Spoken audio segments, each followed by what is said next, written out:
Mu gihe ubonye inzoka imbere yawe yizinze yakoze ishusho nk'inyuguti ya S cyangwa se S nk'uku nguku, iki gihe uzamenye kuri mu mwanya utari wa nyawo mu gihe kitari icyanyacyo, kandi uzamenye ko watinze kuhava.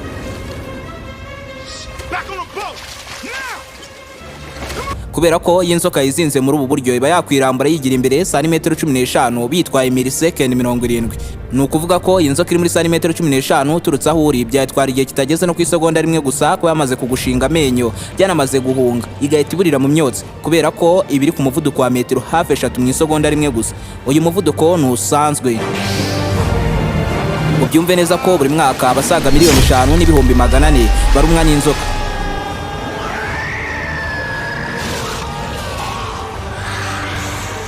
Muri bo abasaga 137,880 bicwa n'ubumara bw'inzoka, n'abasaga 81,410 bo bapfa bataranagera kwa muganga kubera ko barumwe n'inzoka zifite ubumara buhambaye ku buryo buhita bubivugana mu minota mike cyane bakimara kurumwa nazo.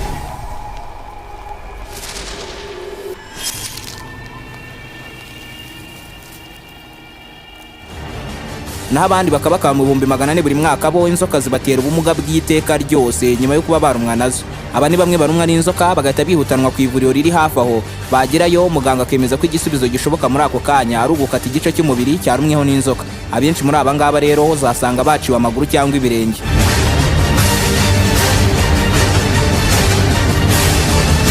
Ese waruzwe inzoka rero nyamaswa ya gatatu yica abantu benshi buri mwaka? Iza nyuma gato y'umubu isasira abarenga miliyoni 1 ndetse n'umuntu wivugana bagenzi basaga 475. Ni ukuvuga ko buri mwaka hakorwa ubwicanyi hagati muri twikiremwa muntu busiga bwivuganye hafi 1/2 cya miliyoni. Nebwo rero hahita hakurikiraho imvuna muheto y'ingururanda yivugana abarenga 100 buri mwaka, ahanini bitewe nuko nta miti ihagije ikorwa yo guhangana n'ubumara bw'izi nzoka. Wibuke abasaga miliyoni 5 n'ibihumbi 400 nibo barumwa n'inzoka buri mwaka. Aba rero ni benshi ku buryo bose batabona imiti bakwiriye.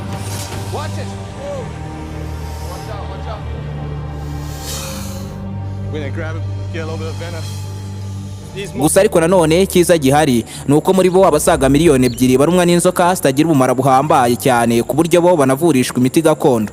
Ariko se aba bandi basigaye barenga miliyoni 3 bo babona imiti bakwiriye kandi bakayibonera ku gihe? Igisubizo ni oya, kubera ko mbene iyi miti ikorwa mu gihe hafashwe inzoka ikiri nzima maze bakazikamuramo ubumara bwazo ku ngufu, maze ubwo bumara rero akaba aribwo bwifashishwa mu gukora imiti yahagarika ubumara bw'inzoka bugacika intege burundu. Kubera uburyo rero kubona imiti bica mu nzira nyinshi kandi zigoranye zirimo n'ibyago byinshi byo kurumwa n'inzoka mu gihe waba uri kugerageza kuzifata ari nzima, bituma rero iyi miti igera ku isoko ihenze cyane ku buryo kuyigondera bisaba kuba nawe ujejeta imfura za beneri. Ubyumve neza ko imiti yagurishijwe asaga biliyoni 1 na miliyoni 180 z'amadolari ya Amerika mu 2023. Aya nakaba tiriyoni 1 miliyari 328 na miliyoni 800 zirenga z'amafaranga y'u Rwanda, angana nk'umusaruro mbumbe cyangwa se GDP w'igihugu cya Comoros, ibirwa biri mu majyepfo y'Iburasirazuba bwa Afurika. Aya mafaranga yose asamiye hejuru n'abajejeta franga bafite inganda 50 gusa zikora iyi miti ziri mu bihugu 20 bisanzwe bama abaturage babashizi b'ubwoba ku rwego rwo hejuru, ku buryo banorora inzoka bakazimenyera buri kimwe maze zakura bakazohereza muri izo nganda zikora imiti irwanya ubumara bw'inzoka. Bimwe muri ibi bihugu rero ni nk'Ubushinwa, Ubuhinde, Thailand, Brazil, Ubwongereza, Ubufaransa na Afurika y'Epfo, South Africa. Muri iki kiganiro cy'uyu munsi kidasanzwe turarebera hamwe inzoka 3 za mbere zigira ubumara buhambaye kurenza izindi zose kuri iyi si nzima dutuye, ari nazo zisasira ubuzima bwa benshi cyane buri mwaka. Kuko kurumwa n'izi nzoka ukarokoka bisa nk'ibidashoboka rwose, kuko zimwe muri zo zigiye zifite ubumara butavurwa mu gihe izindi zifite ubumara bukora cyane ku buryo kimara kurumwa n'iyi nzoka ako kanya uhita upfa utaranagezwa ku ivuriro. Gusa ariko ikiza gihari muri aka kanya nuko ku musozo w'iki kiganiro baba bamaze gusobanukirwa neza uburyo bwo kwirinda kurumwa n'izi nzoka ndetse n'uburyo warokoka mu gihe waba warumwe nazo. Mu gusobanukirwa ibyo byose rero nimba ari ubwa mbere ugeze kuri umuyoboro mugari w'ibyegeranyo mu Rwanda, icyo usabwa ni ugukanda subscribe ugafungura inzogera kugira ngo ukomeze gutungurwa no gusobanukirwa na byinshi cyane bimeze nk'ibicanganye kuri iyi si nzima dutuye. Ndi Aime Christian. Ikaze. Waba ushaka kubyaza umusaruro imbuga nkoranyambaga zawe, waba ufite YouTube channel ushaka kongera aba subscribers na views bitakugoye, waba ushaka kongera aba followers bawe kuri Instagram na TikTok, like, comment ku mbuga nkoranyambaga zose, byarakemutse. Jya ku rubuga www.twika.smm.com aho bagufitiye uburyo bwiza bwo kubona aba subscribers n'aba followers ba nyabo kuri izo mbuga zose mu buryo bworoshye cyane bitakugoye.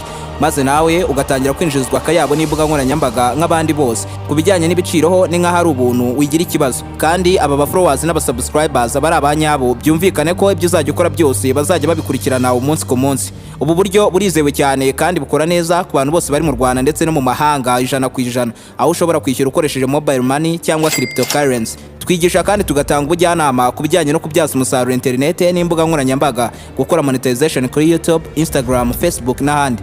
Ku bindi bisobanuro mwabariza kuri nimero muri kubona kuri screen yanyu aka kanya.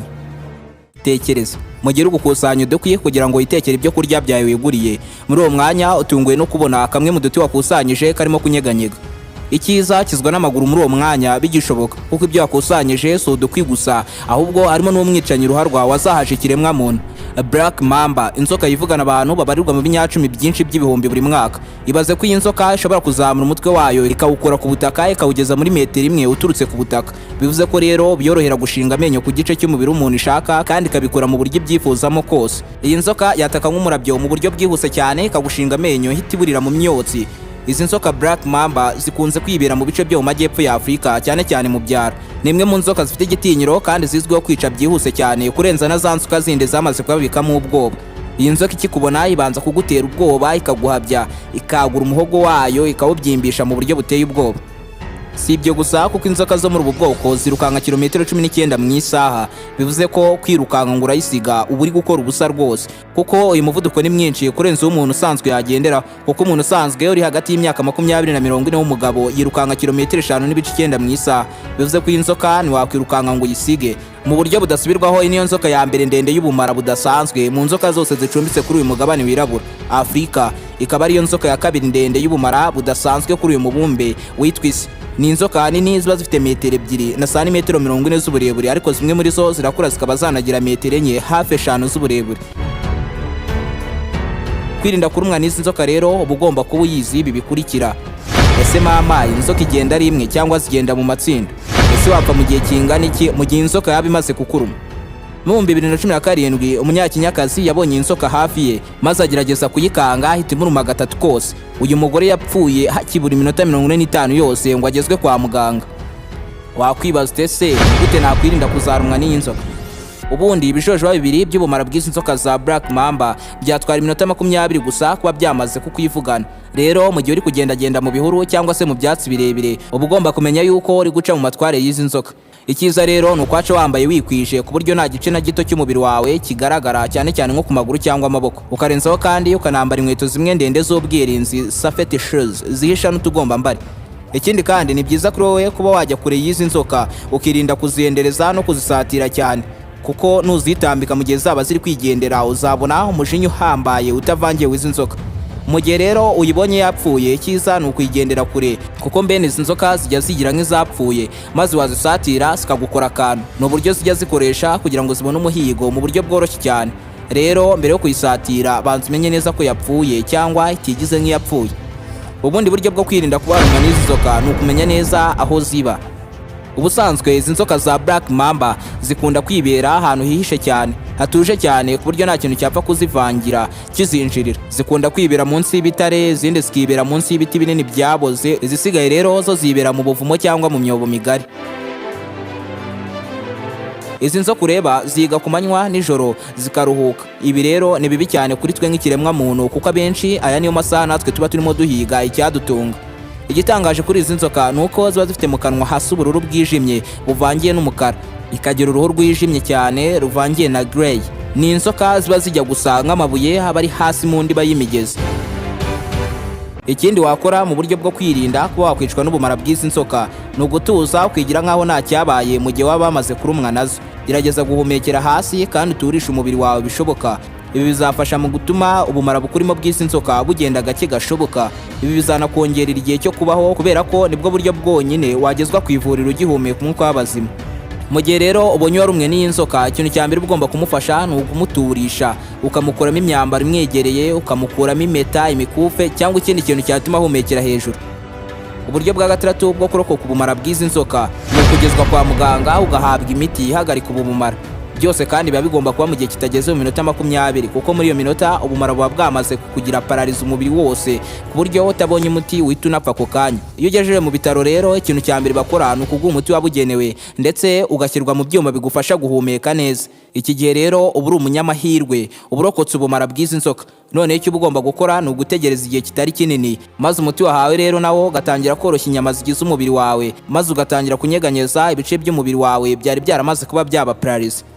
Ariko nubwo umaze kuba wakira ubumara, iyo wari usanzwe uhagaze nabi mu bijyanye n'ubukungu usigarana ubukene bumwe buteye ubwoba, kuko iyi miti ukorwa binyuze mu nzira zigoye cyane zirimo no guhiga inzoka ari nzima maze ukazikamuramo ubumara bwazo bukifashishwa mu laboratoire mu gukora iyi miti. Bituma rero iyi miti ihenda cyane ku buryo itigonderwa n'uwo ari we wese. Ubyumve neza ko kugeza ubu ari igihugu kimwe gusa cyonyine cyabasha kuba cyakora iyi miti bitabasabye kuba bafata inzoka ari nzima ngo bazikamuremo ubu bumara. Buretse gato, iryo jwi uraryumvise? Iryo jwi ni iry'uruhu rw'inzoka idasanzwe narwo rukomeye mu buryo budasanzwe, ruri gukubanaho cyangwa ruri kwikuba ku butaka. Ni ijwi ry'inzoka ya mbere itinyitse kurenza izindi zose kuri uyu mubumbe. Ni inzoka yo mu bwoko bwa vipers. Niyo nzoka yica abantu benshi buri mwaka. Ndakubwiza ukuri yuko iryo jwi nuryumva ahandi hantu hatari muri iki kiganiro, hatari kuri televiziyo cyangwa ku mashusho akwirakwizwa ku mbuga nkoranyambaga, birashoboka cyane yuko ari iryo jwi rya nyuma uzaba wumvishe mu buzima bwawe, kuko icyo gihe ibyawe bizaba bikurangiriyeho. Ibi nkubwiye ushobora kubyumva nk'ibikabyo, ariko ku muntu wibera mu bice bituwe n'abantu benshi ku isi nk'Ubuhinde, Sri Lanka cyangwa mu burasirazuba bwo hagati, uwo muntu yabyumva neza atiriwe ansubirishamo, ahubwo yatungurwa no kumva izi nzoka nzigabanyirije ubukana. Bya nyabyo muri biriya bice maze kuvuga mu kanya, izi nzoka za vipers zabamaze inshuti n'abavandimwe, ariko nanone ntibivuze ko ariho ziba gusa, nuko haba izirenze urugero. Iyi nzoka yo nta nubwo ibarwa mu nyamaswa zica abantu benshi buri mwaka, ahubwo ishyirwa mu bintu bya mbere bitera urupfu ku kiremwa muntu. Ishyirwa mu kigero kimwe nk'icy'indwara idasanzwe nka za kanseri cyangwa impanuka zibera mu mihanda. Ubyumve neza ko buri mwaka inzoka yica abangana n'abicwa n'izindi nzoka zose zo mu moko yose abana natwe kuri iyi si nzima dutuye uko asaga ibihumbi 4 yihurije hamwe. Ubumara bw'izi nzoka bwo burenze kuba ari ubumara, ahubwo ni urupfu. Ni inzoka yataka mu buryo bwihuse cyane, kandi kurumye irongera ikakuruma ikiyongeza ikongera ikiyongeza ku buryo yumva inyuzwe. Ubumara bwayo bukikugeramo ikintu cya mbere bukora ni ugutuma amaraso yawe afatana. Mu gihe ibyo rero biba bitaraba, iyi nzoka ikora ibishoboka byose ugatakaza amaraso menshi ashoboka, kuko iyi nzoka imenya neza yuko yashwanyaguje imitsi yose yegereye aho yarumye. Ahanini iyi nzoka ikunda kuruma mu bice by'amano cyangwa ibirenge. Kandi mu gihe iri kwitegura kugushinga amenyo no mu gihe irangije iki gikorwa, uruhu rwayo rwikubanaho bikabyara ijwi ridasanzwe ari ryo twumvaga mu kanya. Ibi byitwa strangulation mu Cyongereza. Mu gihe uri ahantu runaka ukumvira ijwi, jya umenya ko kakubayeho. Wakwibaza ese ni gute nakwirinda izi nzoka? Ni iki nakora nkubitanye n'iyi nzoka amaso ku maso imbere yanjye? Ese nayirwanya cyangwa nayihunga? Ikintu cya mbere ni ukumenya neza iby'iyi nzoka za vipers. Ni inzoka igaragara mu buryo butangaje cyane, ifite amaso manini, uruhu rwayo rukomeye cyane rumeze nk'ururiho amahwa, ikagira uruhu kandi rufite amabara nk'ay'igisamagwe. Uyibonye yizinze ishobora kugucanga rwose, kubera ko uruhu rwayo ruba ruri kwikubanaho rujya imbere cyangwa rujya inyuma. Ikindi kandi rero izi nzoka ziba ari ntoya cyane, ubyumve neza ko inini muri zo iba ifite santimetero 40 z'uburebure. Ibi bifasha kuba yaburira mu myotsi byoroshye cyane, ndetse bikanayifasha kuba yakwinjira ahantu hariho hose ishaka, ikinjira mu buryo ibyifuzamo rwose. Akenshi izi nzoka zikunda kugaragara mu masaha y'ijoro cyangwa ku manywa imvura ihise. Muri ibi bihe rero haba hagomba kubaho kwitonda cyane, bisaba kwambara inkweto zifunze kandi ndende mu gihe uri kugendagenda mu bice ukeka ko haba hari izi nzoka, kuko zikunda kwibera mu twobo duto duto ushobora kubona ukadusuzugura. Izindi zo zibera ahantu mu bibuye binini cyane cyangwa mu butaka bwumagaye. Ubyumve neza ko mu Buhinde izi nzoka zisasira benshi mu bajya guhiga imbeba z'igasozi mu myobo, bagapfa gushoramo ibiganza byabo uko biboneye, maze izi nzoka zigahita zikacira intoki zabo. Bivuze ko rero ari ngombwa cyane kwambara ga mu gihe ugiye kohereza ikiganza cyawe ahantu utari kubasha kubona neza.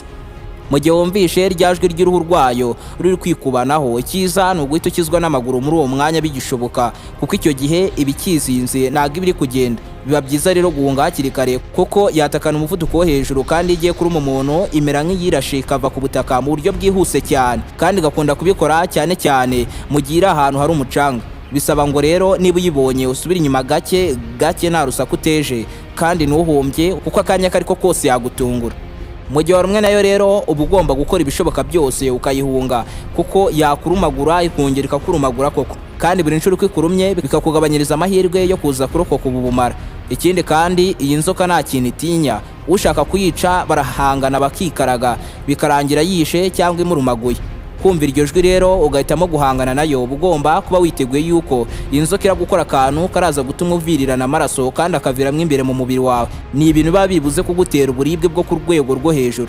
Igihe warumwe nayo rero biba byiza wihutishijwe mu bitaro maze ugahabwa imiti ica intege buno bumara. Ikindi kandi ubushakashatsi bugaragaza yuko niyo ubashije kuba warokoka buno bumara busiga bwangije byinshi mu mubiri wawe, cyane cyane nko mu bice byegereye aho inzoka iba yarumye. Utunyangingo duto duto twaho tuba twatangiye kubura nubwo bamaze kuba wakira. Gusa ariko ibyo byabaye igisubizo mu Buholandi, aricyo gihugu kimwe cyonyine twahoze tuvuga mu kanya gikora iyi miti bitabasabye gufata inzoka ari nzima. Aba bo rero bifashishije utu tunyangingo mu gukora iyi miti ihagarika ubumara bw'izi nzoka bugacika intege burundu. Ariko nubwo iyi miti yagiye ikorwa nta kivuze imbere y'inzoka nini zimwe zigufata zikagukanda zikakuvunagura amagufa mpaka upfuye. Anaconda.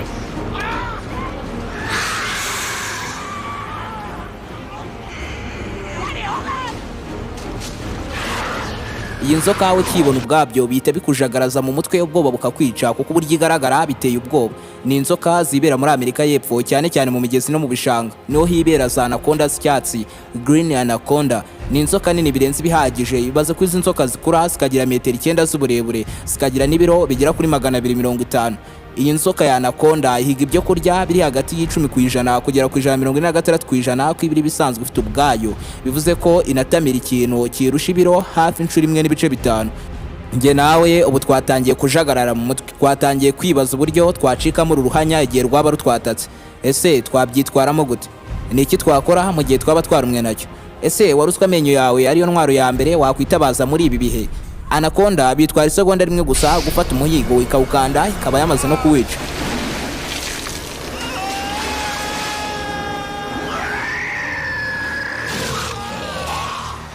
Uko waba ukomeye kose rero inzoka iragufata ikagukanda mpaka ikugize nk'umwenda utose.